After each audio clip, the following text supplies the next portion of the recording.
Hi guys, അങ്ങനെ പറഞ്ഞ് നമ്മുടെ പൂരമായി. രാവിലെ ഇക്കുനെ എണീപ്പിക്കാൻ പോയപ്പോൾ സ്നേഹപ്രകടനമാണ് കണ്ടത്. പിന്നെ ഈ ഒരു കാഴ്ച ഇതെല്ലാ പൂരത്തിനും ഞങ്ങൾക്ക് പതിവാണ്. ആനേനെ കുളിപ്പിക്കാൻ കൊണ്ടുവരലും അതിന് ഫോട്ടോ എടുക്കലും തൊടലും ഫുഡ് കൊടുക്കലൊക്കെ ആയിട്ട് ഒരു 1:30 ആയപ്പോഴേക്കും ഞങ്ങൾ എല്ലാവരും കൂടി ഫുഡ് കഴിക്കാനിരുന്നു.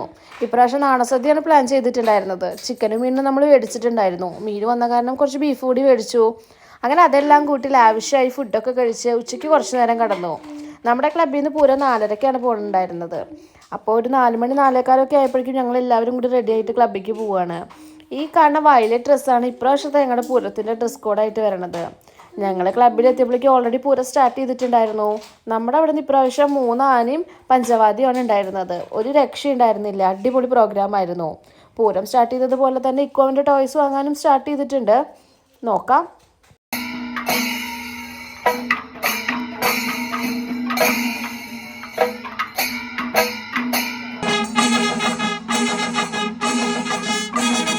അങ്ങനെ എല്ലാ പ്രാവശ്യത്തെ പോലെ ഇത്തവണയും നമ്മൾ എല്ലാവരും കൂടി ഒരുമിച്ച് തന്നെ പൂരപ്പറമ്പിൽ വന്നത്. അത് കഴിഞ്ഞ് കുറേ ഫോട്ടോസും വീഡിയോസൊക്കെ എടുത്ത് സാധാരണ സെപ്പറേറ്റ് ആവുകയാണ് പതിവ്. ഇക്കൊരു ഐസ്ക്രീം വേണം എന്ന് പറഞ്ഞാൽ അത് മേടിച്ചു കൊടുത്തിരുന്ന് പൂരം കാണുമ്പോൾ നമ്മുടെ ഫ്രണ്ടിൽ കൂടെ പോണ ഓരോ ജീവിതങ്ങൾ കാണുമ്പോൾ മനസ്സിലാക്കാൻ പറ്റും നമുക്കൊക്കെ പൂരം എൻജോയ്മെൻ്റ് ആണെങ്കിൽ പലർക്കും ഇതൊരു ജീവിതമാർഗ്ഗമാണ് എന്നുള്ള കാര്യം. എന്തായാലും പൂരങ്ങൾ ഓരോന്നായിട്ട് വരുന്നുണ്ട്, നമുക്കത് കണ്ടുകൊണ്ടിരിക്കാം. അവിടെ നിന്ന് ഞങ്ങൾക്ക് അച്ഛനെ കിട്ടി. അപ്പം അച്ഛൻ്റെ കൂടെ എന്തെങ്കിലുമൊക്കെ വാങ്ങാമെന്ന് വിചാരിച്ച് പോകുമ്പോഴാണ് കാവടി വരുന്നത് കണ്ടത്.